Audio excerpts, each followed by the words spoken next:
당신 아들은 군인 자격이 없어. 쓰레기야. 경기도 포천의 한 최전방 부대 대대장실.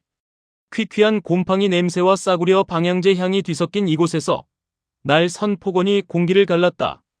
최강철 중령. 툭 튀어나온 광대뼈와 살기가 번들거리는 눈빛을 가진 그는 책상 위에 다리를 꼬고 앉아 맞은편에 앉은 여자를 벌레 보듯 훑어보고 있었다. 그의 앞에는 단아한 인상의 40대 여성이 앉아 있었다. 이름은 이수진.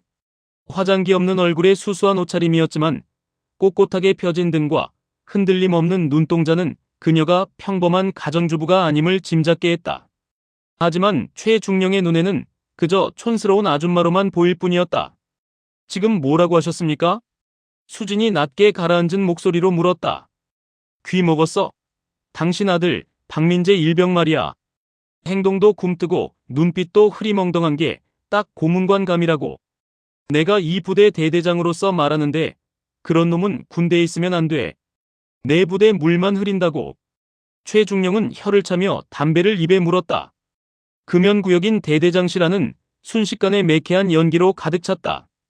그는 부하들을 마치 자신의 소유물처럼 혹은 감정 없는 도구처럼 대하는 것으로 악명 높았다. 상급자에게는 꼬리를 흔들지만 부하들과 민간인에게는 아나무인인 전형적인 강약약강의 인물. 제 아들이 부족한 점이 있다면 지도해 주시는 게 지휘관의 역할 아닙니까? 부모 앞에서 자식을 쓰레기라 칭하는 건 도가 지나치시군요. 수진의 입에서 나온 말은 정중했지만 그 안에 담긴 기운은 서늘했다. 그녀는 평범한 전업주부로 살고 있지만 과거 대한민국 최고의 특수부대인 707 특수임무단에서 복무했으며 정보사령부 소속 소장으로 예편한 전설적인 인물이었다. 얼음 마녀라 불리며 적들에게는 공포의 대상이었던 그녀가 지금은 아들을 보기 위해 모욕을 참아내고 있는 것이다. 아, 도가 지나쳐. 아줌마, 여기가 어딘지 알아? 감히 민간인이 훈계질이야? 최중령이 책상을 쾅 내리치며 벌떡 일어났다. 위협적인 태도였지만 수진은 눈 하나 깜짝하지 않았다. 오히려 그녀의 시선은 최중령의 계급장이 아닌 그의 흐트러진 군복 매무새와 불안하게 떨리는 손끝을 향해 있었다. 야, 작전장교. 이 아줌마 당장 내보내. 그리고 박민재 그 새끼. 오늘 연병장 100바퀴 돌리라고 해. 정신 상태가 썩어 빠졌으니까 부모가 와서도 헛소리를 해대는 거 아니야. 문 밖에서 대기하던 작전장교가 쭈뼛거리며 들어왔다. 그의 얼굴은 공포에 질려 사색이 되어 있었다. 네, 대대장님. 그래도 면회 오신 부모님인데. 시끄러워. 까라면 까는 거지 말이 많아? 너도 영창 가고 싶어? 최중령의 고함에 작전장교는 어깨를 움츠리며 수진에게 다가갔다. 죄송하다는 눈빛을 보내며 나가달라는 제스처를 취했다. 수진은 자리에서 천천히 일어났다. 그녀가 움직이자 묘한 압박감이 대대장실을 채웠다. 수진은 끓어오르는 분노를 억누르며 차가운 눈빛으로 최중령을 응시했다. 제 아들이 부당한 대우를 받는다면 저도 가만히 있지는 않겠습니다. 오늘의 이 모욕 기억해두죠. 뭐? 가만히 안 있으면 어쩔 건데? 국방부에 민원이라도 넣게. 마음대로 해봐. 내 뒤에 누가 있는지 알아. 최중령은 비웃음을 흘리며 손을 휘저었다. 수진은 더 이상 대꾸할 가치를 느끼지 못하고 몸을 돌려 대대장실을 빠져나왔다. 복도로 나오자 차가운 겨울바람이 얼굴을 스쳤다. 포천의 산자락에서 불어오는 바람은 칼날처럼 날카로웠다. 수진은 주먹을 꽉 쥐었다. 손톱이 살을 파고들었지만 통증은 느껴지지 않았다. 어머니, 죄송합니다. 뒤따라 나온 작전장교가 고개를 숙이며 말했다. 수진은 굳은 표정을 풀고 부드럽게 그를 바라보았다. 장교님 잘못이 아닙니다. 민재는 어디 있나요? 지금. 대대장님 지시로 연병장에. 수진의 눈썹이 꿈틀거렸다. 면회 온 어머니를 대대장실에 가둬두고 폭언을 퍼붓는 동안 아들은 벌을 받고 있었다는 것인가? 수진은 연병장 쪽으로 발걸음을 옮겼다. 흙먼지가 날리는 연병장 한가운데서 완전 군장을 하고 달리고 있는 아들의 모습이 보였다. 비틀거리는 발걸음, 땀으로 젖은 얼굴. 하지만 민재는 포기하지 않고 묵묵히 달리고 있었다. 그 모습에 수진의 가슴이 미어졌다. 그때였다. 연병장 스피커에서 최중령의 목소리가 쩌렁쩌렁하게 울려 퍼졌다. 박민재, 더 빨리 안 뛰어. 내 엄마가 널 잘못 키워서 내가 그 모양인 거야. 정신 똑바로 차려. 방송을 들은 민재의 어깨가 흠칫 떨렸다. 수지는 입술을 깨물었다. 이건 훈육이 아니었다. 명백한 괴롭힘이자 인격 모독이었다. 수지는 더 이상 참을 수 없었다. 그녀의 눈빛이 변했다. 과거 707 특수임무단을 지휘하던 소장 이수진의 눈빛으로. 그녀는 주머니에서 휴대폰을 꺼냈다. 저장된 수많은 번호 중 하나를 눌렀다. 신호가 몇 번 가기도 전에 상대방이 전화를 받았다.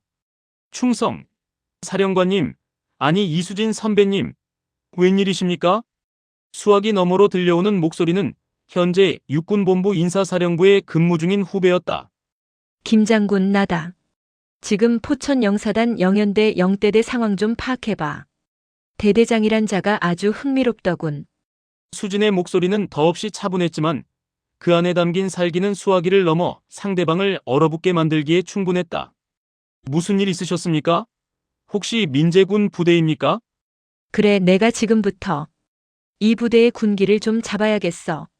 대대장 최강철 중령, 그자의 신상 명세와 비위 사실 지금 당장 내 폰으로 보내. 그리고 오군 단장한테 연락해서 내 위치 보고하고. 알겠습니다. 바로 조치하겠습니다. 전화를 끊은 수지는 연병장을 향해 걸어갔다. 그녀의 걸음걸이는 아까와는 확연히 달라져 있었다. 꼿꼿한 허리, 절도 있는 동작, 주변을 압도하는 카리스마. 평범한 아줌마의 가면을 벗어던진 그녀가 연병장에 들어서자 병사들을 통제하던 조교들도 주춤하며 길을 터주었다. 수지는 달리고 있는 민재의 앞을 막아섰다. 헐떡이며 달려오던 민재가 어머니를 발견하고 멈춰섰다. 어머니, 여긴 어떻게? 민재의 눈이 휘둥그레졌다. 수지는 민재의 흐르는 땀을 손수건으로 닦아주며 말했다. 민재야, 그만 뛰어도 된다. 네. 하지만 대대장님이. 엄마가 허락한다. 그만해. 그때 본청 건물 2층 창문을 열고 이 광경을 지켜보던 최중령이 확성기를 들고 소리쳤다. 뭐야? 당장 안 비켜. 박민재, 어머니 모시고 당장 밖으로 나가. 면회 취소야. 최중령의 악에 바친 고함 소리가 연병장에 메아리쳤다. 하지만 수지는 들은 채도 하지 않고 민재의 군장을 벗겨주었다. 그리고는 천천히, 아주 천천히 본청 건물을 올려다보았다. 그녀의 시선이 최중령과 마주쳤다. 마치 맹수가 먹잇감을 노려보는 듯한 소름 끼치는 눈빛. 최중령은 순간적으로 등골이 오싹해짐을 느꼈다. 뭐야, 저 여자 눈빛이 왜 저래? 그는 애써 불안감을 떨치며 다시 소리치려 했지만 목소리가 나오지 않았다. 수지는 민재를 향해 따뜻하게 웃어 보였다. 민재야, 엄마가 오늘 아주 재미있는 걸 보여줄게. 군대란 게 원래 어떤 곳인지, 지휘관이란 자가 어떤 책임을 져야 하는지 말이야. 그녀는 다시 본청을 향해 걸음을 옮겼다. 이번에는 대대장실이 아닌 연병장 중앙에 있는 조회대로 향했다. 마침 점심 식사를 위해 병사들이 하나둘 연병장으로 모여들고 있었다. 수지는 조회대 마이크를 잡았다. 삐하는 소음과 함께 연병장의 모든 시선이 그녀에게 집중되었다. 본청에서 뛰어내려오던 최중령이 씩씩거리며 소리쳤다. 이 미친 여자가 당장 마이크 안 놔? 최중령이 병사들에게 지시했다. 뭐해? 저 여자 당장 끌어내. 하지만 병사들은 머뭇거렸다. 수진에게서 뿜어져 나오는 기이한 위압감 때문이었다. 수진은 다가오는 최중령을 보며 마이크에 대고 차갑게 말했다. 최강철 중령 귀관은 부하들을 통솔할 자격이 없다. 오늘부로 귀관의 지휘권을 박탈한다. 뭐라고? 지휘권 박탈? 하하. 돌았군, 돌았어. 내가 뭔데 내 지휘권을 박탈해? 최중령은 기가 차다는 듯 웃음을 터뜨렸다. 하지만 그의 웃음은 오래가지 못했다. 부대 정문 쪽에서 요란한 사이렌 소리와 함께 검은색 세단 2대와 헌병대 차량이 들이닥쳤기 때문이다. 차량에서 내린 인물들을 본 최중령의 얼굴이 사색이 되었다. 선두에 선 사람은 바로 이 부대의 상급 부대장인 오군단장이었기 때문이다. 군단장님. 최중령은 허둥지둥 경례를 붙였다. 하지만 군단장은 그를 거들떠보지도 않고 조회대 위에 서 있는 수진에게 곧장 다가가 깍듯하게 거수경례를 올렸다. 필승! 군단장 중장 박태수 선배님께 신고합니다. 연병장의 정적이 감돌았다. 최중령은 자신의 눈을 의심했다. 군단장이 저 촌스러운 아줌마에게 경례를 하고 있다니? 그것도 선배님이라니? 입이 떡 벌어진 채 굳어버린 최중령을 향해 수진이 천천히 입을 열었다. 박 장군, 오랜만이네 자네. 예하 부대 관리가 아주 엉망이야. 죄송합니다. 면목 없습니다. 군단장이 식은땀을 흘리며 고개를 숙였다. 수진은 싸늘한 눈빛으로 최중령을 가리켰다. 저자가 내 아들을 그리고 내 후배들을 벌레 취급하더군. 군인이 군인을 존중하지 않는데 누가 우리를 존중해 주겠나? 수진의 호통에 군단장은 물론 연병장에 있던 모든 간부와 병사들이 숨을 죽였다. 상황 파악이 끝난 최중령의 다리가 사시나무 떨리듯 떨리기 시작했다. 그리고 최중령, 내 뒤에 누가 있냐고 물었었지. 수진이 조회대 아래서 떨고 있는 최중령을 내려다보며 말했다. 내 뒤엔 대한민국 육군이 있다. 그리고 내가 바로 그 육군을 이끌던 사람이다. 최중령은 그 자리에 주저앉고 말았다. 그의 군 생활, 아니 인생이 끝장나는 순간이었다. 수진은 공포에 질린 최중령을 뒤로하고 멍하니 서 있는 아들 민재에게 다가갔다. 민재야, 밥 먹으러 가자. 엄마가 고기 사줄게. 폭풍 같던 시간이 지나고 수진은 다시 평범한 어머니의 얼굴로 돌아와 아들의 손을 잡았다. 하지만 그 뒷모습은 그 누구보다 거대해 보였다. 이것은 단지 시작일 뿐이었다. 부조리한 권력에 맞서는 진짜 전쟁은 이제 막막을 올렸다. 포천의 겨울바람이 연병장의 흙먼지를 다시금 일으켰지만 그 누구도 눈을 깜빡이지 않았다. 5군 단장 박태수 중장이 이수진에게 거수경례를 하고 있는 이 기현상은 영대대 전체를 충격의 도가니로 몰아넣었다. 땅바닥에 주저앉은 최강철 중령은 입을 딱 벌린 채 금붕어처럼 뻐끔거릴 뿐이었다. 그의 머릿속은 하얗게 지워졌다. 자신이 깔보던 촌스러운 아줌마가 군단장의 선배라니?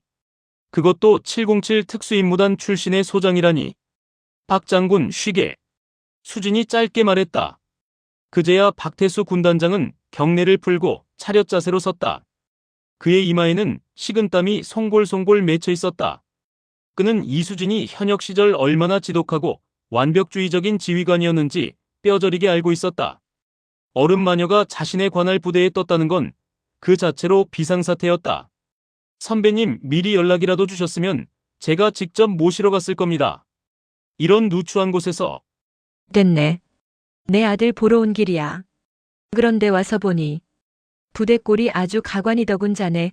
예하 부대 지휘관 인성 교육을 어떻게 시키는 건가?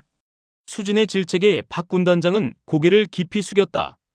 변명의 여지가 없습니다. 제 불찰입니다.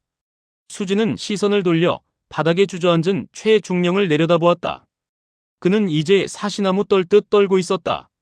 수진이 그에게 한 걸음 다가가자 최중령은 비명을 지르며 뒷걸음질 쳤다. 자, 잘못했습니다. 저는 몰랐습니다. 사령관님이신 줄 정말 몰랐습니다. 비굴하기 짝이 없는 목소리였다.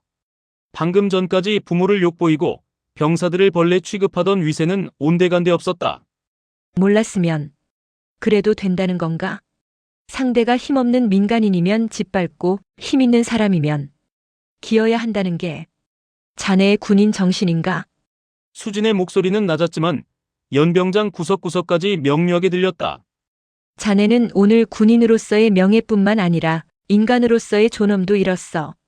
내 아들 앞에서 그리고 자네 부하들 앞에서 말이야. 수진은 박 군단장을 향해 고개를 끄덕였다. 박 장군 절차대로 진행해. 헌병 때 불러서 이자의 직무유기, 가혹행위, 그리고 내가 보낸 자료에 있는 횡령 혐의까지 낱낱이 조사하게. 예, 알겠습니다. 헌병대장, 당장 최강철 중령 체포해. 대기하고 있던 헌병들이 우르르 달려들어 최중령의 양팔을 결박했다. 이거 놔. 내가 누군지 알아. 나 영대대장이야. 억울해. 이건 음모야. 최중령은 발버둥 쳤지만 건장한 헌병들에게 질질 끌려갈 뿐이었다. 그가 군용 레토나 차량 뒷좌석에 처박히는 모습이 사라질 때까지 연병장에는 침묵이 감돌았다. 하지만 그 침묵은 공포가 아닌 묘한 해방감과 희열로 바뀌고 있었다. 수지는 한숨을 내쉬며 민재에게 돌아섰다. 민재는 여전히 믿기지 않는 표정으로 어머니를 바라보고 있었다. 평생 요리하고 청소하며 자신을 뒷바라지하던 어머니가 군단장을 호령하는 장군이었다니? 놀랐니? 수진이 민재의 어깨에 묻은 먼지를 털어주며 물었다. 민재는 어색하게 고개를 끄덕였다. 엄마, 진짜 장군이었어. 왜 나한테 말 안 했어? 군대는 계급이 깡패라지만 내 아들은 계급장 없이도 스스로 빛나는 사람이 되길 바랐어. 내 힘으로 이겨내길 바랐고. 하지만 수진의 눈빛이 흔들렸다. 엄마가 틀렸어. 썩은 물에서는 물고기가 숨을 쉴 수 없는 법인데 그걸 간과했구나. 미안하다. 민재야. 그때 주변을 둘러싼 병사들 사이에서 작은 박수 소리가 들렸다. 시작은 작았지만 곧 파도처럼 번져나갔다. 누군가 감사합니다. 하고 외쳤다. 그동안 최중령의 폭정에 시달려온 병사들이 보내는 진심 어린 환호였다. 작전 장교조차 눈시울을 붉히며 수진을 바라보고 있었다. 자, 감동은 나중에 하고 밥 먹으러 가자고 했지? 박 장군, 자네도 같이 가겠나? 박 군단장은 화들짝 놀라며 대답했다. 아, 아닙니다. 저는 감찰팀 꾸려서 부대 정밀 진단 들어가야 합니다. 선배님과 민재군, 오붓하게 시간 보내십시오. 제가 읍내에서 제일 좋은 고깃집으로 예약해두겠습니다. 아니, 고깃집은 됐어. 병사 식당으로 가지. 네? 병사 식당 말입니까? 하지만 거긴 음식 질이. 그러니까 가는 거야. 대대장이란 작자가 자기 뱃속 채우느라 부하들 밥은 제대로 먹였는지 확인해 봐야겠어. 수지는 민재의 손을 이끌고 병사 식당으로 향했다. 박 군단장은 당황했지만 서둘러 취사반에 연락을 취하려 했다. 하지만 수진이 그를 제지했다. 연락하지 마. 평소대로 나오는 걸 봐야겠으니까. 식당에 들어서자 퀴퀴한 냄새가 코를 찔렀다. 점심 메뉴는 퉁퉁 불어 터진 국수와 멀건 깍두기 몇 조각, 그리고 정체를 알 수 없는 고기 볶음 조금이 전부였다. 식판을 받아든 병사들의 표정은 어두웠다. 수진이 식판을 들고 민재와 함께 자리에 앉자 주변 병사들이 기겁하며 자리를 피하려 했다. 다들 앉아서 먹어. 도망가지 말고. 수진이 부드럽게 말하자 병사들은 쭈뼛거리며 다시 자리에 앉았다. 수진은 국수를 한 젓가락 떠서 입에 넣었다. 씹을 것도 없이 뭉개지는 면발, 밍밍한 국물 맛. 그녀의 미간이 좁혀졌다. 민재야, 평소에도 이렇게 나오니? 민재는 주저하다가 고개를 끄덕였다. 네. 오늘은 그나마 고기가 나온 겁니다. 평소엔 똥국이랑 김치뿐일 때가 많아요. 수지는 젓가락을 내려놓았다.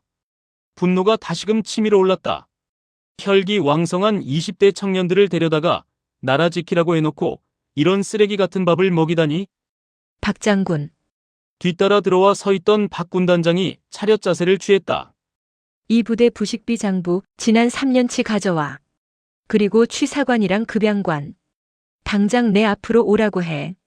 식당 안은 다시 한번 긴장감에 휩싸였다. 하지만 이번 긴장감은 병사들에게는 희망이었다. 밥심으로 산다는 한국인에게 밥을 건드리는 건 용서할 수 없는 죄악이었다. 수지는 숟가락을 꽉 쥐었다. 최강철 중령, 그가 저지른 비리는 단순히 인격 모독 수준이 아니었다. 이 아이들의 피와 살을 갉아먹은 것이었다. 민재야, 엄마가 오늘은 맛있는 거 못 사줘서 미안해. 대신 앞으로는 매일 맛있는 밥 먹게 해줄게. 약속한다. 수진의 눈빛이 번뜩였다. 이건 단순한 면회가 아니었다. 영대대를 뿌리부터 갈아엎는 대수술의 시작이었다. 오후 2시, 영대 대장실은 임시 감찰 상황실로 변해 있었다. 수진은 대대장 자리가 아닌 접견용 소파에 앉아 헌병대와 감찰 장교들이 가져온 서류들을 훑어보고 있었다. 박 군단장은 그녀의 옆에서 안절부절 못하며 서 있었다. 서류를 넘기는 수진의 손이 빨라질수록 그녀의 표정은 점점 더 차갑게 굳어갔다. 부식비 횡령은 빙산의 일각이었다. 부대 운영비 유용, 병사 사적 동원, 심지어는 지역 건설업체와의 유착관계까지. 최강철 중령은 군인이 아니라 제복 입은 조폭이나 다름없었다. 기가 차는군. 박 장군. 자네는 5군단 예하에 이런 암 덩어리가 자라고 있는 동안 뭘 했나? 면목 없습니다. 최중령이 워낙 아부를 잘하고 서류 조작에 능해서 변명은 듣고 싶지 않아.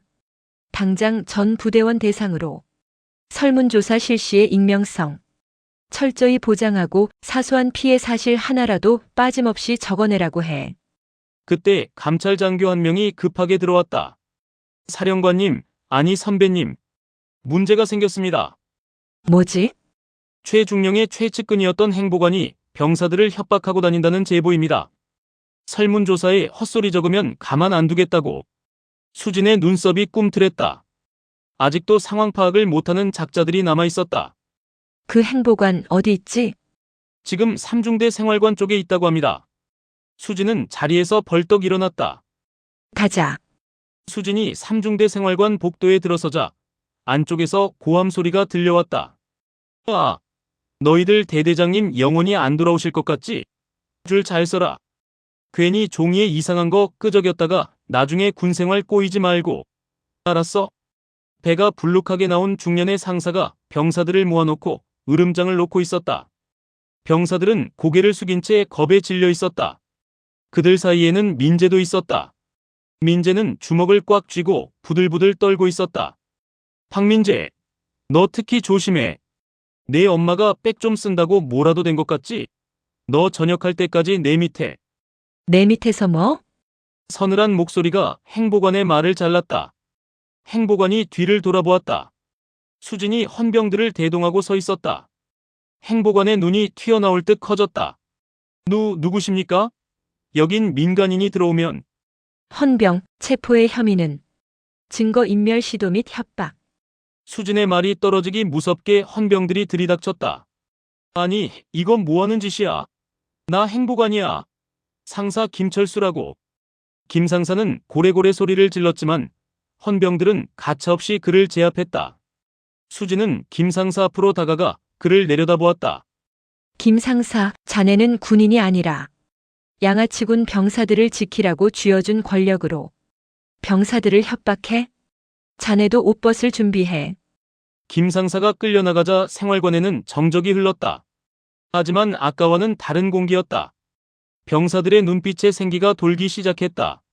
수진은 병사들을 하나하나 둘러보았다. 놀라게 해서. 미안하다 다들 괜찮나? 병사들은 서로 눈치를 보다가 큰 소리로 대답했다. 괜찮습니다. 수진은 민재에게 다가갔다. 민재는 여전히 주먹을 쥐고 있었다. 민재야. 엄마. 저 김상사 진짜 나쁜 놈이야. 김일병 다리 다쳤을 때도 꾀병이라고 의무대도 안 보내줬어. 그래서 김일병 지금도 다리 절어. 민재가 가리킨 곳에는 한 병사가 구석에 서 있었다. 그는 수진과 눈이 마주치자 황급히 고개를 숙였다. 수진은 그 병사에게 다가갔다. 명찰에는 김영훈이라는 이름이 적혀 있었다. 자네가 김영훈 일병인가? 이 일병 김영훈. 다리 좀 보자. 수진이 무릎을 굽히고 앉아 김일병의 바짓단을 걷어 올렸다.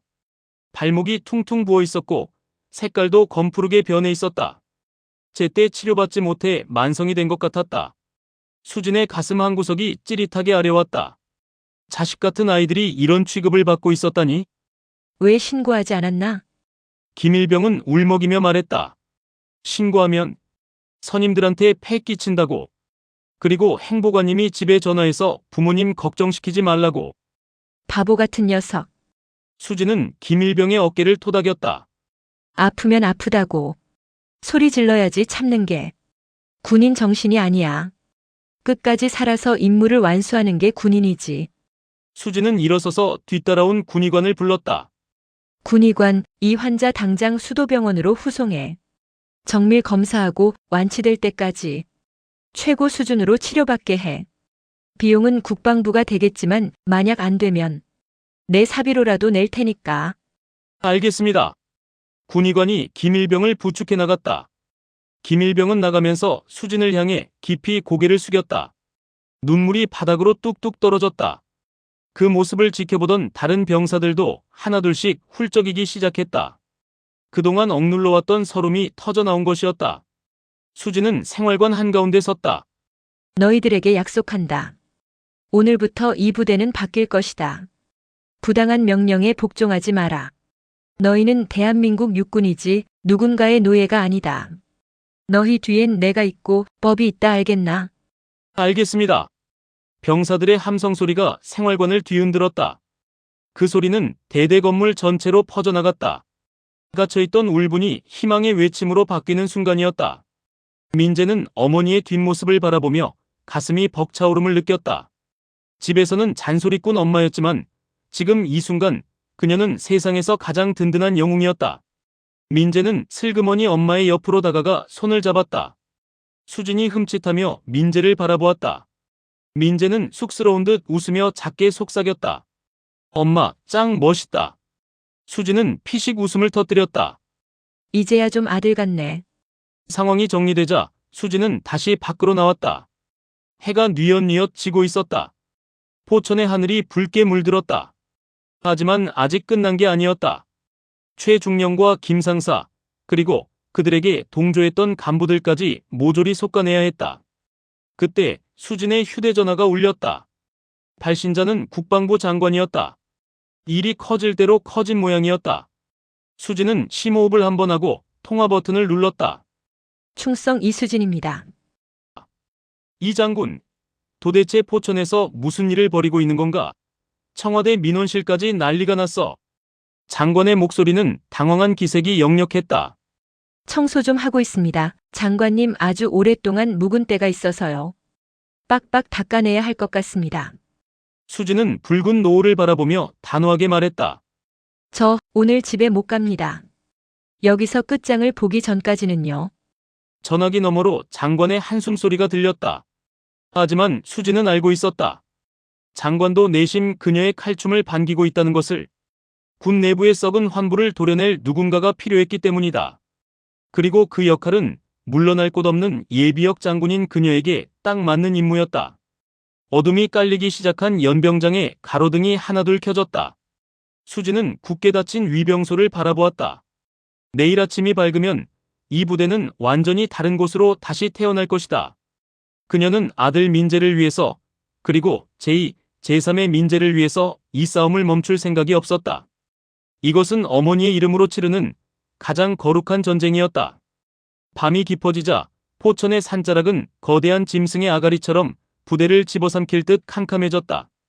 하지만 영대대 본청 건물 2층, 대대장실의 불빛만은 대낮처럼 환하게 켜져 있었다. 그곳은 이제 더 이상 최강철 중령의 밀실이 아니었다. 이수진이 지휘하는 임시작전 통제실이었다. 책상 위에는 헌병대가 압수한 서류 뭉치가 산처럼 쌓여 있었다. 수진은 돋보기를 쓴 채 꼼꼼하게 장부들을 훑어보고 있었다. 그녀의 눈빛은 마치 적진의 지도를 판독할 때처럼 날카로웠다. 옆에서는 박태수 군단장이 졸린 눈을 비비며 커피를 타고 있었다. 천하의 군단장이 비서 노릇을 하고 있는 기막힌 상황이었지만 박 중장은 군소리 한마디 없었다. 오히려 수진의 옆에 있는 것이 마음 편하다는 듯한 표정이었다. 박 장군, 여기를 봐. 수진이 붉은 펜으로 장부의 한 줄을 그으며 말했다. 식자재 납품업체가 태산 유통으로 되어 있군. 그런데 단가가 시중가의 3배야. 게다가 이 업체 주소지를 조회해보니 허허벌판인 비닐하우스 단지네. 유령 회사야. 그렇습니까? 최중령 이놈이 간이 배 밖으로 나왔군요. 군수품 납품 비리라니 이건 최소 징역 10년감입니다. 단순히 최중령 혼자 먹은 게 아니야. 매달 15일 진급비라는 명목으로 현금이 인출됐어. 그리고 그 돈이 향한 곳은 수진은 볼펜 끝으로 장부맨 아래쪽을 두드렸다. 수도방위 사령부 군수참모처 김덕배 준장. 박 중장의 얼굴이 사색이 되었다. 김덕배 준장, 육사 출신 사조직의 핵심 멤버이자 차기 사단장 영순위로 거론되는 실세였다. 최중령의 뒷배가 바로 그였던 것이다. 서 선배님, 김 준장은 건드리면 일이 커집니다. 그 사람 라인이 국방부까지 뻗어 있어서. 그래서 썩은 살을 도려내는데 칼이 무서워서 벌벌 떨 텐가? 라인이 튼튼하면 그 줄을 잡고 통째로 뽑아내면 그만이야. 수진은 휴대폰을 들었다. 이번에는 국방부 장관도 군단장도 아니었다. 그녀가 현역 시절 키워낸 지금은 사회각계각층에 퍼져 있는 707 출신 그림자들이었다. 나다 타깃 확인해. 김덕배 준장. 그의 차명 계좌, 통화 기록, 그리고 최근 1년간의 골프 회동 명단. 내일 아침까지 내 책상 위에 올려. 전화를 끄는 수진의 입가에 서늘한 미소가 번졌다. 전쟁은 시작됐어, 적들이. 내 아들 밥그릇을 건드린 대가가 얼마나 혹독한지 보여주지. 한편 영창에 갇힌 최강철 중령은 철창을 붙잡고 고래고래 소리를 지르고 있었다. 아, 헌병. 나 대대장이야. 김덕배 장군님한테 전화 한 통만 하게 해줘. 장군님 아시면 너희 다 죽었어. 보초를 서던 헌병은 들은 채도 하지 않았다. 이미 부대 내의 공기는 바뀌어 있었다. 병사들은 더 이상 최중령을 두려워하지 않았다. 오히려 그가 갇혀있는 꼴을 보며 묘한 통쾌함을 느끼고 있었다. 그 시각 서울 용산의 한 고급 요정. 김덕배 준장은 양주잔을 기울이며 호탕하게 웃고 있었다. 걱정 마십시오. 이번 진급심사는 따놓은 당상입니다. 포천촌 구석에 박혀있는 최중령놈이 상납금 하나는 기가 막히게 챙겨오거든요. 그의 앞에는 군수업체 사장들이 머리를 조아리고 있었다. 그때 김 준장의 비서가 사색이 되어 룸으로 뛰어들어왔다. 자, 장군님. 큰일 났습니다. 포천 영대대에서 최중령이 긴급 체포됐답니다. 뭐야?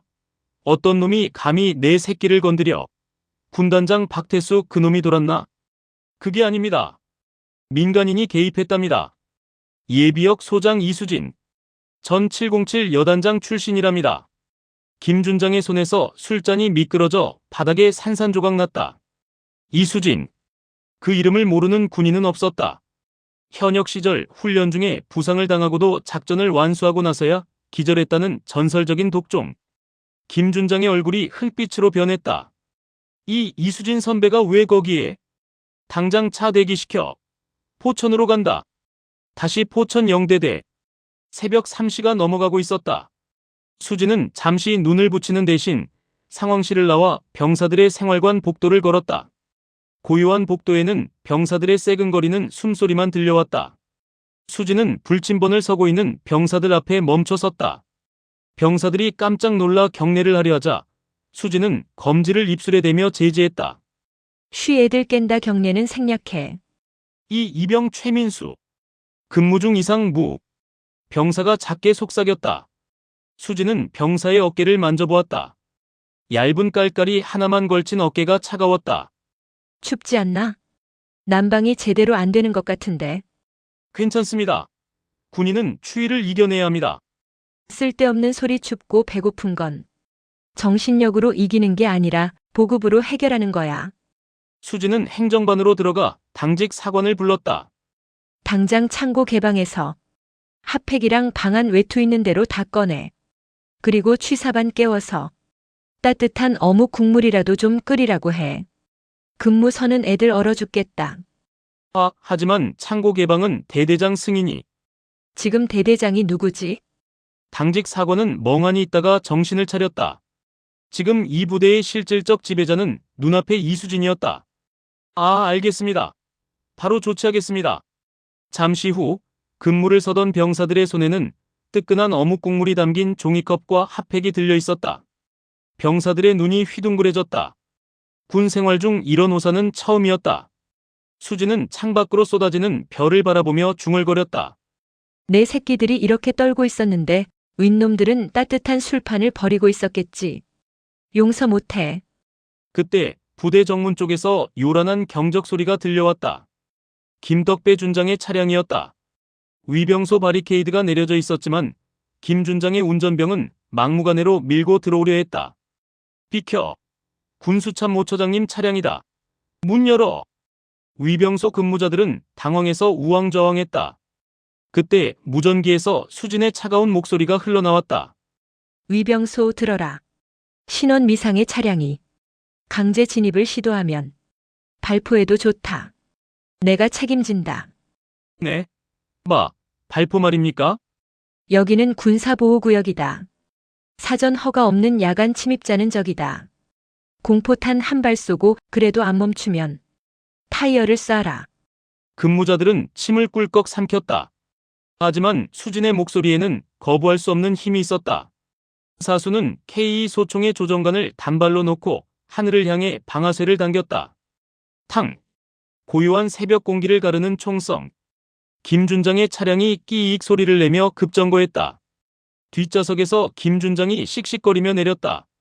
이 미친놈들이 내가 누군지 알고 총을 쏴. 김준장이 위병소로 달려들 기세였다. 그때 어둠 속에서 수진이 천천히 걸어 나왔다. 뒤로는 완전 무장한 5분 대기조가 따르고 있었다. 김덕배 남의 부대에 밤손님처럼 찾아오다니 예의가 없군. 에이, 이수진 선배님, 이게 무슨 짓입니까? 민간인이 부대를 점거하고 총질이라니요. 이건 내란죄입니다. 김준장은 거품을 물고 소리쳤다. 하지만 수진은 콧방귀를 뀌었다. 내란? 도둑놈 잡는 게 내란이면 대한민국은 도둑들의 나라인가? 자네 영대대장. 최중령이랑 꽤 끈끈한 사이라지. 수진이 손짓하자 헌병들이 압수한 장부 4본을 김준장 앞에 던졌다. 자네 이름이 아주 예쁘게 적혀 있더군. 매달 15일 상납금 300만 원 짭짤했나? 김준장의 눈동자가 흔들렸다. 이건 조작입니다. 음해입니다. 조작인지 아닌지는 헌병대 조사실에서 밝혀지겠지. 헌병대장, 이자도 같이 태워보내. 공범 혐의로 긴급 체포한다. 아, 이수진, 내가 뭔데 장군을 체포해. 너 미쳤어. 김준장이 발악하며 수진에게 달려들려 했다. 그 순간 수진의 발이 번개처럼 움직였다. 로우킥이 김준장의 정강이를 강타했다. 억 하는 소리와 함께 김준장이 바닥에 고꾸라졌다. 현역 시절 못지않은 날렵한 동작이었다. 군복 입은 양아치는 매가 야기지 끌고 가. 헌병들이 쓰러진 김준장을 질질 끌고 갔다. 상황을 지켜보던 병사들은 입을 다물지 못했다. 별을 단 장군을 발차기 한 방으로 제압하다니. 전설은 진짜였다. 수진은 옷매무새를 다듬으며 위병소 근무자들에게 말했다. 수고했다. 교대하고 들어가서 어묵 국물 마셔라. 감사합니다. 필승. 병사들의 경례 소리가 그 어느 때보다 우렁찼다. 수진은 쓴웃음을 지으며 다시 본청으로 향했다. 하룻밤새 대대장과 장군을 영창에 보냈다. 날이 밝으면 국방부가 발칵 뒤집힐 것이다. 하지만 수진은 두렵지 않았다. 그녀에게는 지켜야 할 아들과 아들 같은 수백 명의 병사들이 있었으니까. 다음 날 아침 영대대의 풍경은 완전히 달라져 있었다. 연병장에 울려 퍼지는 기상 나팔 소리는 여전했지만 병사들의 표정에는 활기가 돌았다. 가장 큰 변화는 식당에서 일어났다. 오늘 아침 메뉴는 쇠고기 미역국, 제육볶음, 계란말이, 그리고 갓 지은 쌀밥이다. 자율배식이니까 먹고 싶은 만큼 퍼다 먹어. 수진은 흰 가운과 위생 모자를 쓰고 국자를 들고 배식대 앞에 섰다. 취사병들이 옆에서 돕고 있었지만 메인 요리는 수진이 직접 진두지휘했다. 새벽부터 읍내 시장을 털어 사온 신선한 재료들이었다. 비용은 물론 수진의 개인 카드였다. 와, 이게 진짜 군대밥 맞냐? 냄새부터가 달라. 미쳤다.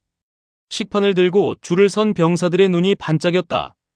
민재도 친구들과 함께 줄을 섰다. 엄마가 국자를 들고 서 있는 모습이 낯설면서도 자랑스러웠다. 민재야, 많이 먹어라. 너 요즘 살 빠졌더라. 수진은 민재의 식판에 고기를 수북이 쌓아주었다. 뒤에 선 병사들에게도 마찬가지였다. 많이들 먹어. 다 먹고 부족하면 더 있으니까 눈치 보지 말고. 식당 안은 후루룩 쩝쩝하는 소리로 가득 찼다. 퉁퉁 불어 터진 국수나 먹던 병사들에게 어머니의 손맛이 담긴 따뜻한 밥상은 그 자체로 위로이자 치유였다. 어머니, 정말 맛있습니다. 감사합니다. 한 병사가 밥을 먹다 말고 울먹이며 소리쳤다. 그러자 여기저기서 감사합니다. 라는 외침이 터져나왔다. 수진은 흐뭇한 미소를 지으며 그들을 바라보았다. 오후 일과 시간. 수진은 훈련 스케줄을 전면 수정했다. 보여주기식 제식 훈련이나 잡초 뽑기 같은 작업은 모두 취소시켰다. 대신 그녀가 직접 교관으로 나섰다. 군인의 기본은 체력과 사격, 그리고 전우애다. 오늘부터 실전적인 훈련만 한다. 수진은 연병장의 병사들을 모아놓고 격투술 시범을 보였다. 상대는 덩치가 산만한 특급 전사 조교였다. 덤벼봐. 죄송합니다만 다치실 수도. 조교가 머뭇거리자 수진이 순식간에 파고들어 조교의 팔을 꺾고 업어치기를 시전했다. 눈 깜짝할 사이에 거구가 바닥에 매다 꽂혔다. 병사들 사이에서 와 하는 탄성이 터졌다. 적은 너희 사정 봐주지 않는다. 실전에서 살고 싶으면 몸이 기억하게 만들어. 수진의 지도는 엄격했지만 합리적이었다. 무조건적인 얼차려 대신 요령과 기술을 가르쳤다. 병사들은 스펀지처럼 그녀의 가르침을 흡수했다. 민재 역시 눈을 빛내며 훈련에 임했다. 항상 굼뜨다고 욕만 먹던 민재였지만 수진이 가르쳐준 요령대로 하니 몸이 훨씬 가볍게 움직였다. 박민재, 자세 좋은데? 동기들이 민재를 칭찬했다. 민재의 어깨가 으쓱해졌다. 처음으로 군 생활에 재미를 느끼는 순간이었다. 하지만 평화는 오래가지 않았다. 수진이 부대를 비우게 하려는 세력들의 움직임이 포착되었다. 오후 4시경 사단 본부에서 감찰단이 들이닥쳤다. 그들은 수진의 부대 장악이 불법이라며 즉각 퇴거를 명령했다. 이수진 씨, 당신은 지금 민간인 신분으로 군사시설을 무단 점거하고 있습니다. 당장 나가지 않으면 강제 집행하겠습니다. 사단 감찰 참모가 험악한 표정으로 으름장을 놓았다. 그는 김덕배 준장의 라인이었다. 최중령과 김 준장이 잡혀갔다는 소식에 위기감을 느끼고 수진을 몰아내 증거를 인멸하려는 속셈이었다. 내가 나가면 이 안에 있는 증거들이 쥐도 새도 모르게 사라지겠지. 그걸 노리는 건가? 수진은 팔짱을 끼고 감찰 참모를 노려보았다. 말이 안 통하는군. 헌병대, 이 여자 끌어내.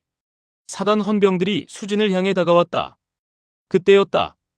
우리 어머니한테 손대지 마십시오. 박민재였다. 민재가 헌병들 앞을 막아섰다. 평소 소심했던 민재라고는 믿기지 않는 행동이었다. 박민재 일병, 비켜라. 명령 불복종으로 처벌받고 싶나? 부당한 명령에는 복종할 수 없습니다. 저희는 지금 정당한 대우를 받고 있습니다. 대대장님 계실 때보다 지금이 훨씬 군대답습니다. 민재의 외침에 다른 병사들도 하나둘씩 모여들었다. 맞습니다. 저희는 이수진 장군님 지휘를 따르겠습니다.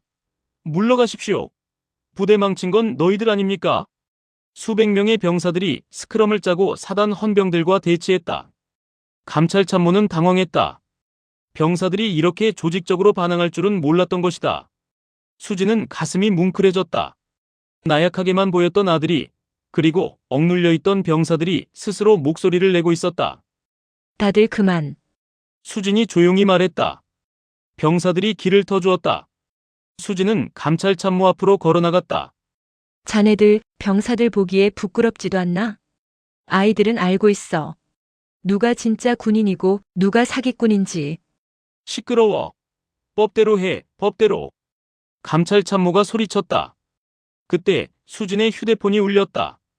잠깐. 수진은 전화를 받았다. 네, 장관님 스피커폰으로 하겠습니다. 수진이 휴대폰을 높이 쳐들었다. 국방부 장관의 굵직한 목소리가 연병장에 울려 퍼졌다. 사단 감찰 참모 듣거라. 지금 즉시 병력 철수하고 원대 복귀해라. 이수진 장군은 지금 내 특명으로 영대대 특별감사를 수행 중이다. 그녀의 명령이 곧 국방부의 명령이다. 알겠나? 감찰 참모의 얼굴이 하얗게 질렸다. 국방부 장관의 특명이라니. 이건 게임이 끝난 것이었다. 알겠습니다. 감찰 참모와 헌병들은 꽁무니를 빼고 도망치듯 부대를 빠져나갔다. 와! 병사들이 환호하며 수진을 행갈에 치려 달려들었다. 수진은 웃으며 손사래를 쳤다. 이 녀석들이 어디 감히 장군 몸에 손을 대려고. 훈련이나 계속해. 하지만 그녀의 입가에는 미소가 떠나지 않았다. 그날 밤 수진은 민재를 따로 불렀다. 대대장실이 아닌 연병장 스탠드였다. 두 사람은 자판기 커피를 마시며 밤하늘을 올려다보았다. 아까는 좀 멋있더라. 에이, 엄마보단 아니지. 민재가 쑥스러운 듯 머리를 극적였다. 엄마, 나 사실 군대 오기 싫었어. 무섭기도 하고 내가 잘할 수 있을까 걱정도 되고. 근데 오늘 엄마 보면서 느꼈어. 힘은 남을 괴롭히는 데 쓰는 게 아니라 지키는 데 쓰는 거라는 걸. 수지는 민재의 손을 꼭 잡았다. 거칠어진 아들의 손이 안쓰러우면서도 대견했다. 그래, 그게 진짜 군인이야. 넌 이미 훌륭한 군인이 되었어. 최중령 같은 놈들은 껍데기일 뿐이야. 내가 진짜다. 모자는 한동안 말없이 서로의 온기를 느꼈다. 차가운 겨울바람도 두 사람 사이를 갈라놓을 순 없었다. 부대는 이제 안정을 되찾아가고 있었다. 하지만 수지는 알고 있었다. 아직 거대한 악의 뿌리는 뽑히지 않았다는 것을. 김덕배 준장의 윗선, 그리고 군납 비리의 몸통이 남아있었다. 그리고 그들은 분명 최후의 발악을 할 것이다. 며칠 뒤 영대대는 태풍의 눈 속에 들어와 있었다.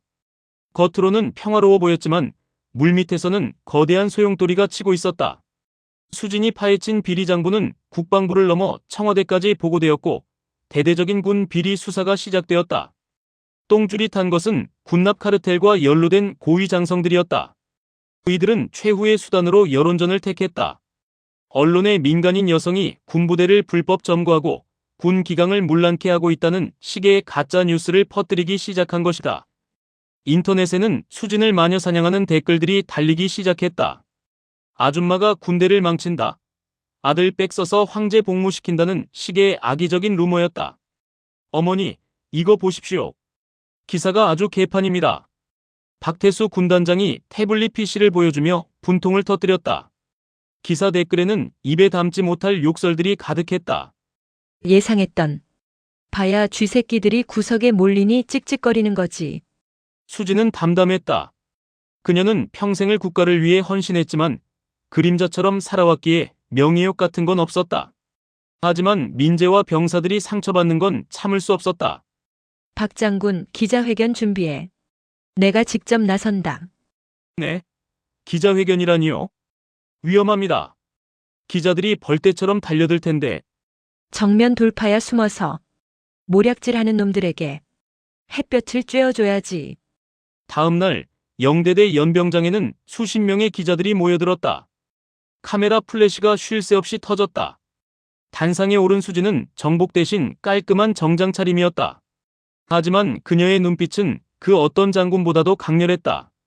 안녕하십니까? 예비역 소장 이수진입니다. 기자들이 질문을 쏟아냈다. 아들의 특혜를 위해 부대를 장악했다는 게 사실입니까? 군 기강을 해치고 있다는 지적에 대해 어떻게 생각하십니까? 공격적인 질문들이 이어졌다. 수지는 잠시 침묵하다가 마이크를 잡았다. 특혜라 제 아들은 지금도 저기서 경계 근무를 서고 있습니다. 수진이 위병소 쪽을 가리켰다. 카메라들이 일제히 그쪽을 비췄다. 칼바람을 맞으며 부동자세로 서 있는 민재의 모습이 화면에 잡혔다. 제가 이 부대에 와서 한 일은 딱 3가지입니다.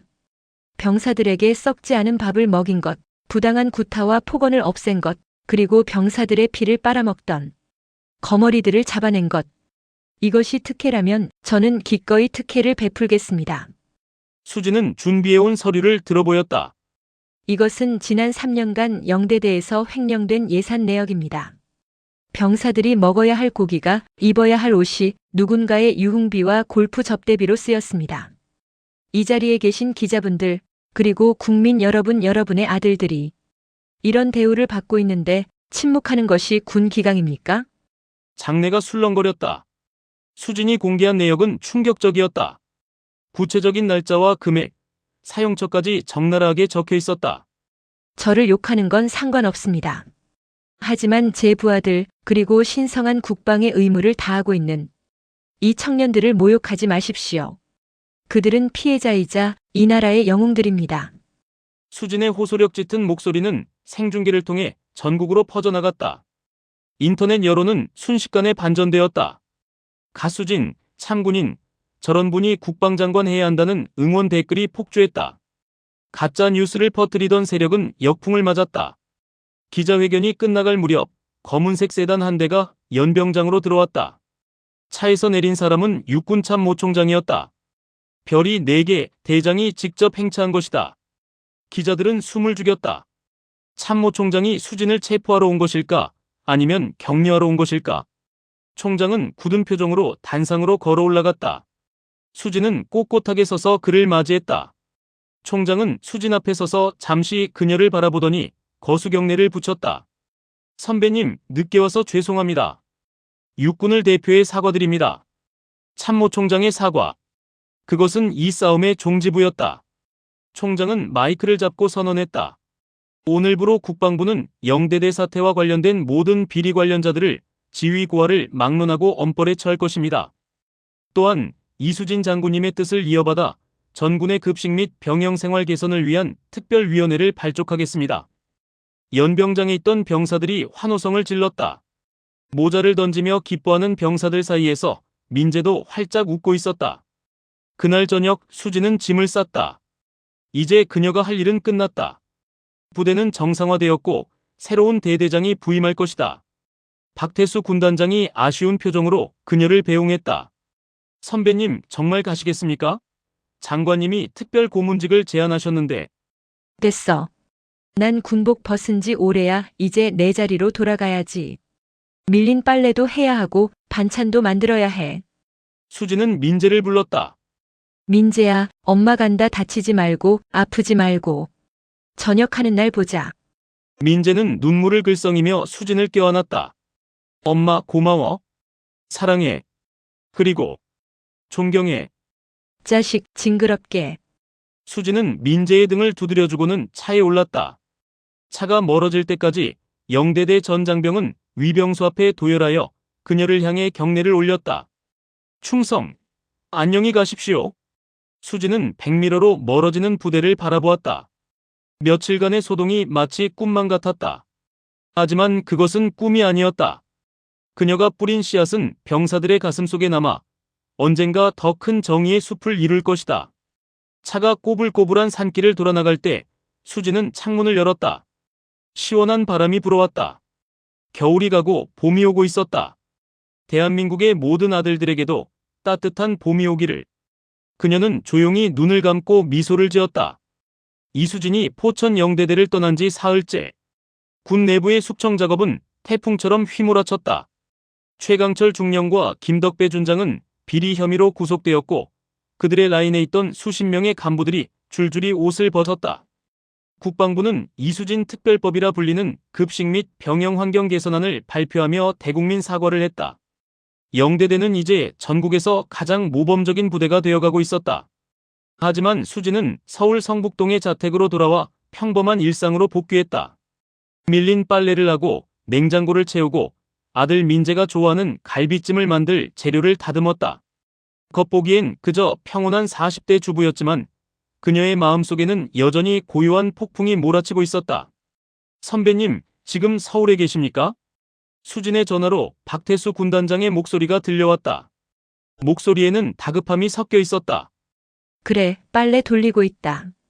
왜 그러나, 박 장군.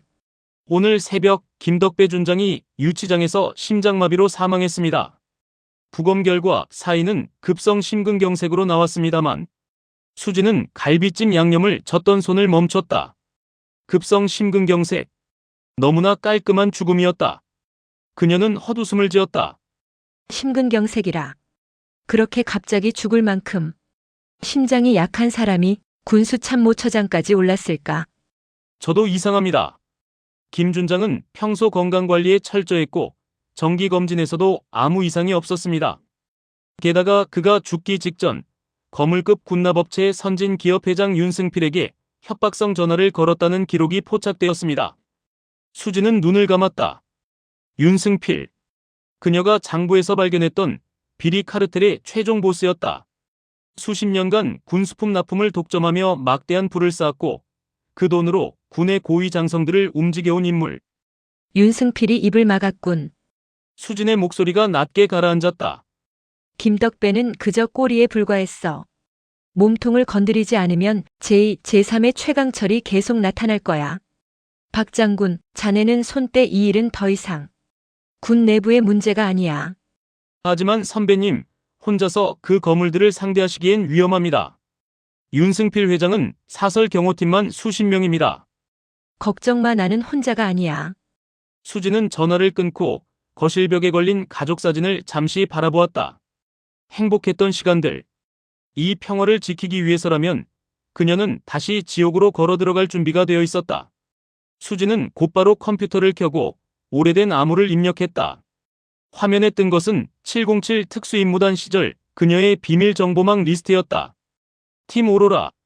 군을 떠났지만 여전히 그녀를 따르는 정예 요원들의 모임이었다. 작전 개시 타깃은 선진기업 회장 윤승필. 그의 모든 일거수일투족 그리고 비자금 창고를 찾아내. 전 세계로 흩어져 있던 팀 오로라의 그림자들이 움직이기 시작했다. 며칠 후 수지는 서울 강남의 한 고급 갤러리 앞에서 윤승필 회장의 동선을 파악했다. 윤 회장은 겉으로는 문화사업에 투자하는 독실한 사업가 행세를 했지만 그 뒤로는 군납 비리로 벌어들인 돈을 미술품으로 세탁하고 있었다. 윤 회장님, 오늘 전시는 정말 훌륭했습니다. 윤 회장이 비싼 수트를 차려입고 경호원들을 대동한 채 갤러리 문을 나섰다. 수지는 갤러리 맞은편 카페에 앉아 그를 지켜보았다. 그녀의 눈빛은 무표정했지만 속으로는 이미 작전을 설계하고 있었다. 물리적인 충돌은 피해야 했다. 그녀의 목표는 응징이 아닌 증거 확보였기 때문이다. 그날 밤 수지는 윤 회장의 자택이 있는 서울 평창동 고급주택 단지로 향했다. 자택 주변은 CCTV와 적외선 감지기로 철통 방어되어 있었다. 아무리 707 특수임무단 출신이라지만 민간인의 몸으로 이 요새를 뚫는 것은 불가능에 가까웠다. 하지만 수지는 정면 돌파 대신 그림자의 도움을 받았다. 윤 회장의 자택 옥상에서 빛보다 빠르게 움직이는 그림자가 포착되었다. 팀 오로라의 최정예 해커 케인이었다. 그는 순식간에 윤 회장 자택의 보안 시스템을 무력화시켰다. 내가 들어간다 지원은. 철저히 비노출로. 수지는 무전기에 대고 속삭였다. 그녀는 고양이처럼 낮은 담장을 넘어 주택 내부로 침투했다. 내부 경호원들은 갑자기 먹통이 된 CCTV를 보며 어리둥절해하고 있었다. 수지는 지하실로 이어지는 비밀 통로를 찾아냈다. 통로 끝에는 거대한 금고가 있었다. 그 안에는 윤 회장의 비자금 장부와 군 고위 관계자들과의 밀거래 내역이 담긴 파일들이 있을 터였다. 그때 등 뒤에서 멈춰 하는 날카로운 목소리가 들렸다. 윤 회장의 개인 경호팀장 박무진이었다. 그는 수진의 침입을 처음부터 눈치채고 혼자 미끼를 물고 들어오길 기다리고 있었다. 예비역 소장 이수진. 명성이 자자하더군. 하지만 여긴 전쟁터가 아니야. 박 팀장은 권총을 꺼내 수진을 겨냥했다. 수진은 천천히 손을 들어 올렸다. 나는 당신과 싸우러 온 게 아니야. 당신 주인이 무슨 짓을 했는지 보러 온 거지. 헛소리. 넌 침입자다. 당신의 주인은 대한민국 군인들의 피와 땀을 팔아먹은 매국노야. 당신은 그런 놈을 지키기 위해 이 밤에 총을 들었나? 수진의 말에 박 팀장의 눈빛이 흔들렸다. 그 역시 해병대 특수수색대 출신이었기 때문이다. 당신 군인이었나? 복은 전우의 피를 밟고 싶진 않겠지. 수진은 순간적으로 몸을 던져 금고를 열기 위한 숫자 패드로 돌진했다. 박 팀장이 총을 쏘려 했지만 한순간 망설였다. 그 짧은 찰나에 수진은 금고 비밀번호를 정확하게 입력했다. 팀 오로라가 파악해낸 정보였다. 철컥 소리와 함께 금고 문이 열렸다. 금고 안에는 돈다발 대신 수십 권의 검은색 가죽 장부와 USB 메모리가 가득했다. 이것이 바로 윤승필 카르텔의 심장이었다. 안 돼! 박 팀장이 뒤늦게 소리쳤지만 수지는 이미 USB 메모리를 손에 쥐고 금고를 닫아버렸다. 박 팀장, 이제 당신의 양심과 당신의 주인을 저울질해 볼 시간이야. 당신은 어디에 설 건가? 수지는 USB를 꽉 쥔 채 어둠 속으로 몸을 숨겼다. 그녀의 임무는 완수되었다. 이제 남은 것은 이 증거를 세상에 공개하는 일뿐이었다. 평창동 자택 침입 사건은 서울 전체를 발칵 뒤집어 놓았다. 윤승필 회장은 즉시 기자회견을 열고 전직 군인이 사적인 복수를 위해 기업인을 상대로 테러를 자행했다고 주장하며 수진을 정신 나간 테러리스트로 몰아갔다. 수진의 이름 앞에는 이제 불법 침입, 총기 위협이라는 딱지가 붙었다. 국방부와 경찰은 윤 회장의 압박에 굴복하여 수진을 수배 명단에 올렸다. 수진은 하루아침에 국민적 영웅에서 범죄자로 전락했다. 하지만 수진은 개의치 않았다. 그녀는 이미 팀 오로라의 은신처인 서울 외곽의 낡은 창고에 숨어 있었다. 케인, USB에 있는 자료 분석 끝났나? 수진이 물었다. 케인은 헤드폰을 쓴 채 키보드를 두드리며 대답했다. 선배님, 이건 상상을 초월합니다. 군수품 납품 비리뿐만 아니라 해외 무기 거래 커미션, 심지어 정치권 비자금 조성까지. 윤승필은 그냥 사업가가 아니라 대한민국을 움직이는 암흑 권력이었습니다. 예상했어. 그들이 이토록 필사적일 수밖에 없는 이유지. 자료에는 현역 장성 수십 명과 고위 공무원, 심지어 대선 주자까지 연루된 명단이 담겨 있었다. 이 자료가 세상에 공개되면 대한민국 전체가 무너질 수도 있는 핵폭탄이었다. 선배님, 이 자료를 바로 공개하면 위험합니다. 그들이 먼저 선수를 칠 겁니다. 아마 24시간 내로 이 창고를 포위할 겁니다. 그래서 어떻게 해야 할까? 내가 잡히는 것보다 이 자료가 세상에 공개되지 않는 것이 더 위험해. 수진은 냉철하게 상황을 분석했다. 윤승필은 반드시 수진을 산채로 잡아 USB를 회수하려 할 것이다. 그때 민재에게서 전화가 걸려왔다. 엄마, 뉴스 봤어? 엄마가 테러범이라고. 민재야, 놀라지 마. 엄마는 테러범이 아니야. 지금부터 엄마 말 잘 들어. 네?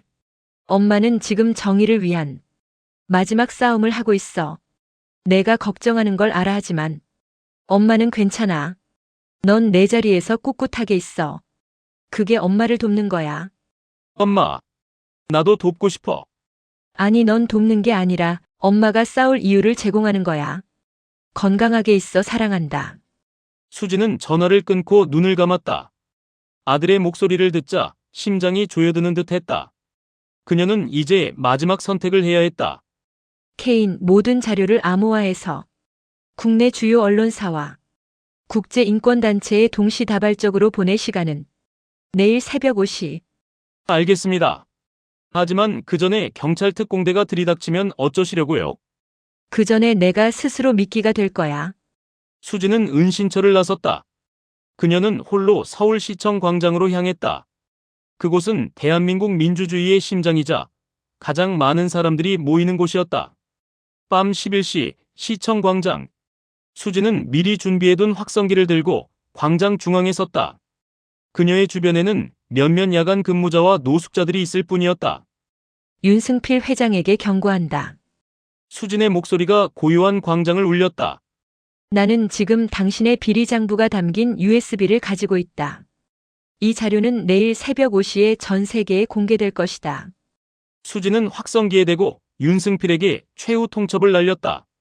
그녀가 스스로를 공개함으로써 윤승필이 사적인 복수 대신 증거 회수에 집중하게 만들려는 전략이었다.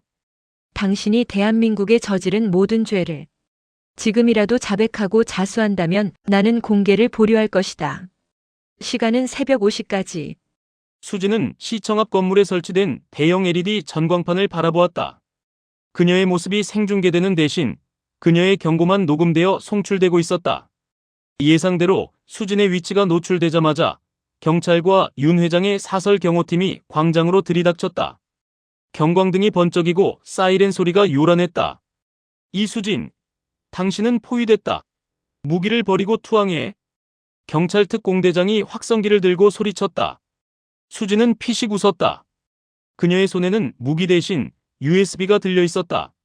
나를 잡으려거든 윤승필부터 잡아와. 나는 당신들의 적이 아니야. 나는 당신들의 아들, 당신들의 남편, 당신들의 동료가 깨끗한 군대에서 근무하게 만들려는 어머니일 뿐이다. 수진은 USB를 하늘 높이 들어올렸다. 경호원들과 경찰 특공대가 그녀를 향해 달려들기 시작했다. 그녀는 도망치지 않았다. 그녀가 붙잡히는 순간에도 새벽 5시의 카운트다운은 멈추지 않을 것이기 때문이었다. 수진은 미소를 지으며 눈을 감았다. 그녀의 심장은 폭풍전야의 고요함처럼 뛰고 있었다. 시청 광장은 순식간에 아수라장이 되었다. 경찰 특공대와 경호원들이 이수진을 향해 돌진했다. 수진은 굳이 저항하지 않았다. 그녀의 임무는 시간을 버는 것이었기 때문이다. 그녀는 달려오는 특공대원들을 피해 몸을 던졌고 그 순간 그녀의 몸을 보호하듯 어둠 속에서 나타난 팀 오로라의 요원들이 잠시 교란 작전을 펼쳤다. 그들은 수진을 보호하려 했지만 수진은 그들에게 손짓했다. 도망쳐. 새벽 5시에 맞춰 자료를 전송해. 그게 내 마지막 명령이다. 팀 오로라 요원들은 눈물을 머금고 어둠 속으로 사라졌다. 결국 수진은 특공대원들에게 붙잡혔다. 그녀의 손에서 USB를 빼앗으려 했지만 USB는 이미 암호화된 상태였다. 당장 비밀번호를 불어. 안 그러면 내 아들이 다칠 것이다. 윤 회장의 경호팀장이 협박했지만 수진은 차갑게 웃을 뿐이었다. 내 아들은 이제 더 이상 약하지 않아. 그리고 너희 주인이 나에게 손대기 전에 새벽 5시가 먼저 올 거다. 수진은 경찰서로 연행되었다. 하지만 그녀가 잡혔다는 소식은 인터넷을 통해 빠르게 퍼져나갔다. 수진이 시청 광장에서 외친 최후 통첩이 담긴 녹음 파일도 함께였다. 새벽 3시. 전국이 잠들지 못하고 있었다. 사람들은 수진이 붙잡힌 경찰서 앞에 모여들기 시작했다. 이수진 석방, 진실을 공개하라는 플래카드가 나부꼈다. 시청 광장의 외침은 단순한 외침이 아니었다. 국민의 분노와 정의에 대한 열망이 폭발하는 기폭제였다. 경찰서 유치장에 갇힌 수진은 창밖의 시계를 바라보았다. 시침은 4시 45분을 가리키고 있었다. 15분. 이제 곧이었다. 윤승필은 유치장으로 들이닥쳐 수진을 겁박했지만 수진은 눈 하나 깜짝하지 않았다. 윤승필, 당신의 시대는 끝났어. 이제 국민의 심판을 받을 시간이다. 윤 회장은 분노에 차 수진을 때리려 했지만 밖에서 울려 퍼지는 굉음에 멈칫했다. 경찰서 앞으로 모여든 시민들이 경찰 저지선을 뚫고 진실을 요구하고 있었기 때문이다. 새벽 5시. 정각. 전국 주요 방송국에 긴급 뉴스가 터져나왔다. 팀 오로라가 전 세계로 동시에 송출한 윤승필 카르텔 비리 장부의 내용이었다.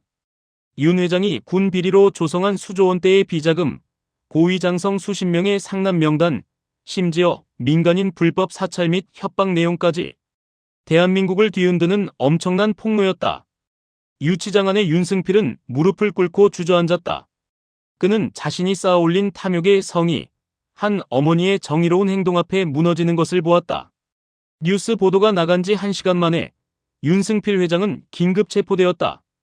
그와 관련된 모든 정재계 인사들이 수사 대상에 올랐다. 대한민국은 엄청난 혼란에 빠졌지만 사람들은 오히려 환호했다. 수십 년간 썩어있던 환부가 드디어 도려내졌기 때문이었다. 수진은 유치장 창문 밖으로 떠오르는 아침 해를 바라보았다. 노랗고 붉은 태양이 어둠을 밀어내고 세상을 비추고 있었다. 그때 유치장 문이 열리고 민재가 들어왔다. 그는 군복이 아닌 사복 차림이었다. 눈에는 눈물이 가득했지만 얼굴에는 미소가 번져 있었다. 엄마, 풀려났어. 모든 혐의가 다 풀렸어. 엄마는 테러범이 아니야. 민재는 수진에게 달려가 품에 안겼다. 내가 말했잖아. 엄마는 괜찮다고. 넌 어떻게 여기 왔니? 나 휴가 나왔어. 엄마 보러. 우리 대대장님이. 민재는 말을 잇지 못하고 울먹였다. 새 대대장은 수진의 소식을 듣고 민재에게 포상 휴가를 내준 것이었다. 수진은 아들의 머리를 쓰다듬어 주었다. 이제 모든 것이 끝났다. 그녀의 싸움은 아들을 지키려 시작되었지만 결국 수많은 이들의 삶을 바꿔놓았다. 며칠 후 수진은 모든 혐의를 벗고 집으로 돌아왔다. 그녀는 더 이상 뉴스에 나오지 않았다. 다시 평범한 어머니의 자리로 돌아왔을 뿐이었다. 하지만 그녀의 삶은 이전과 같지 않았다. 그녀는 이제 민재에게 그리고 세상에게 정의란 무엇인가를 온몸으로 보여준 영웅이었다. 어느 날 저녁 민재는 엄마가 차려준 따뜻한 밥상 앞에서 말했다. 엄마 혹시 후회는 안 해? 그렇게 위험하게 싸웠는데 아무것도 얻은 게 없잖아. 명예도 돈도.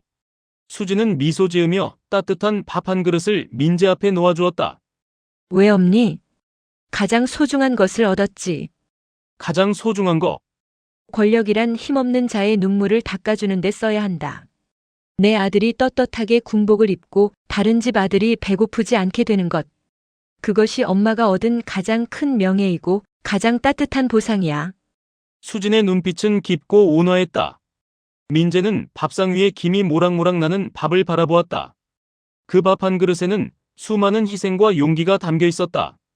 최강철 중령의 폭언 앞에서 주눅들었던 자신도 어머니의 용기를 통해 비로소 진정한 군인으로 성장했음을 깨달았다. 민재는 숟가락을 들고 밥을 먹기 시작했다. 따뜻하고 맛있는 밥. 이 평범한 밥 한 그릇이 얼마나 소중하고 정의로운 노력의 결과인지 그는 이제 영원히 잊지 않을 것이다. 군대에서 배고팠던 모든 청춘들에게, 그리고 부조리한 세상에 맞서는 모든 이들에게 이수진의 이야기는 작은 밥 한 그릇의 교훈과 감동으로 영원히 기억될 것이다. 시간은 흘러 계절이 바뀌었다. 포천의 혹독한 겨울은 물러가고 서울 성북동 수진의 집 마당에는 목련이 하얗게 꽃을 피웠다. 이수진은 다시 평범한 일상으로 완전히 돌아왔지만 그녀가 일으킨 파장은 대한민국 군대 곳곳에 남아있었다. 영대대는 군 당국의 대대적인 개편 작업을 거쳐 모범 병영으로 거듭났다. 새로운 대대장은 병사들과 소통하는 것을 최우선으로 삼았고 급식의 질은 전국 최고 수준이 되었다. 병사들의 얼굴에서는 최중령 시절의 어둡고 억눌린 그림자가 사라졌다. 민재는 복귀 후 이전과는 완전히 다른 군 생활을 보냈다. 그는 더 이상 눈치 보거나 주눅 들지 않았다. 자신을 향한 시선이 장군 아들이 아닌 부조리에 맞선 용기 있는 병사의 아들임을 알았기 때문이다. 민재는 묵묵히 자신의 임무에 충실했고 병사들 사이에서 신망을 얻어 분대장으로 진급했다. 어느 날 민재는 주말 외출을 나와 어머니에게 전화를 걸었다. 엄마, 나 오늘 포상 휴가 또 받았어. 사격 훈련에서 만발했거든. 오, 우리 아들 멋지네. 뭘 먹고 싶니? 갈비찜. 그리고 엄마가 해준 뜨끈한 된장찌개. 알았어. 집에서 보자. 민재가 집에 도착했을 때 수지는 주방에서 앞치마를 두른 채 분주히 움직이고 있었다. 민재는 엄마의 뒷모습을 바라보며 말했다. 엄마, 요즘 부대가 정말 좋아졌어. 얼마 전에는 김일병 다리 완치돼서 돌아왔는데 걔가 그러더라. 엄마 덕분에 군 생활이 행복하다고. 수지는 뒤돌아보지 않고 웃었다. 그래, 그 아이 다리가 완치되었다니. 다행히 내 사람이 사람답게 살 수 있도록. 환경을 만드는 건 거창한 일이 아니라 밥 한 끼 제대로 먹이는 일부터 시작하는 거란다. 수진이 공개한 비리 장부 덕분에 윤승필 카르텔은 뿌리째 뽑혔다. 윤승필은 횡령과 배임, 뇌물공여 등 수십 가지 혐의로 무기징역을 선고받았다. 그와 연루되었던 고위장성들과 공무원들 역시 줄줄이 사법 처리되었다. 대한민국 군의 묵은 체증이 시원하게 내려가는 순간이었다. 수지는 이 모든 과정에서 단 한 번도 언론에 나서지 않았다. 그녀는 그저 한 통의 진술서만을 제출했을 뿐이었다. 수진에게는 조용히 정의를 실현하는 것이 가장 큰 승리였기 때문이다. 민재의 복귀날 수진은 아들을 데리러 포천 영대대를 다시 찾았다. 늠름하게 저녁 신고를 마친 민재가 어머니 앞에 섰다. 2년 전 눈빛이 흐리멍덩했던 그 병사는 온데간데 없었다. 민재는 이제 확신에 찬 눈빛을 가진 청년이었다. 어머니, 이병 박민재, 오늘부로 전역을 명받았습니다. 민재가 큰 목소리로 외치고 수진을 향해 거수경례를 붙였다. 수진은 눈시울이 붉어졌지만 꾹 참았다. 고생했다. 우리 아들. 수진은 민재의 군복에 달린 태극기 패치를 조심스럽게 떼어냈다. 이제 이 옷은 벗지만 내 안에 새겨진 군인의 정신은 평생 가지고 살아가렴. 정의롭고 용기 있는 사람으로. 부대를 나서며 민재가 어머니의 손을 잡았다. 엄마, 내가 군대에 와서 가장 잘한 일은 엄마가 장군이었다는 걸 안 게 아니라 엄마가 왜 그렇게 싸웠는지 깨달은 거야. 나도 엄마처럼 강한 사람이 될게. 강하다는 건 총을 잘 쏘는 게 아니란다. 강하다는 건 불의를 보고도 외면하지 않는 용기, 그리고 가장 약한 자의 편에 설 줄 아는 겸손이란다. 수지는 아들에게 마지막 교훈을 전했다. 그녀의 눈빛은 비로소 완전한 평화를 찾은 듯 보였다. 아들은 건강하게 제자리로 돌아왔고 그녀가 그토록 지키려 했던 가치들은 승리했다. 성북동 집으로 돌아온 수지는 민재에게 물었다. 이제 뭘 하고 싶니? 늦잠을 잘래? 아니면 친구들을 만날래? 아니요. 엄마랑 같이 저녁 준비할래요. 엄마, 내가 오늘 된장찌개 끓일게.